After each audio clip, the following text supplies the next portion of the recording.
Bonjour, samedi 18 avril, 32e jour de confinement.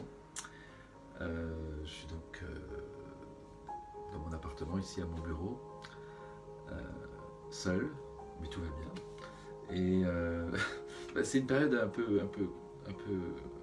étrange, mais assez belle, je trouve, et où on apprend encore des choses sur soi-même, j'ai l'impression. Euh, Par exemple, j'ai appelé un ami d'enfance que je n'avais pas eu depuis longtemps puisqu'on s'était brouillé, et l'orgueil m'empêchant de l'appeler. Et cette période où on est un peu plus vulnérable, peut-être, voilà, j'ai pu le faire. C'est une période aussi où on rêve peut-être un peu de lendemain qui chante. Voilà. J'ai fait un drôle de rêve d'ailleurs. J'ai rêvé que Bernard Arnault, décédé du coronavirus, et me léguait 1% de sa fortune. 1% c'est rien. Et pourtant, ce 1% faisait de moi l'un des hommes les plus riches de France.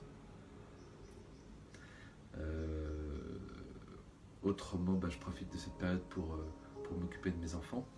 Cléo, qui a 5 ans et demi aujourd'hui, et Melville, qui a 3 ans.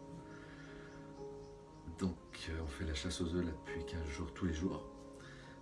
Autrement, il y a des ateliers, découpage, coloriage, les Aristochats, évidemment, avec ce magnifique héros qui est Thomas O'Malley.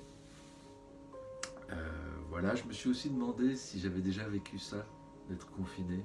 Et en fait, oui, j'ai vécu le confinement pendant 9 mois dans le ventre de ma mère, comme vous. Voilà, et on comprend mieux un peu les traces que ça peut laisser, le confinement, bien sûr. Voilà, et puis autrement, non, c'est une période où on pense un peu à sa vie aussi, à demain, voilà, et comment on est arrivé jusqu'ici. 55 ans pour moi, et qu'est-ce qu'on a envie de faire.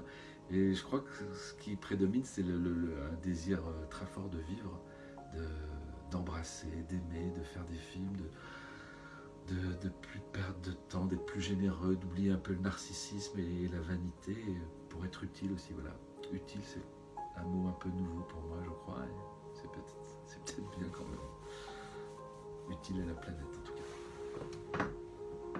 Ah, vous m'aviez demandé un livre. Voilà, Paul Auster. On peut relire tout Paul Auster, mais celui-là en particulier, Chroniques d'hiver, qui est magnifique. Au revoir.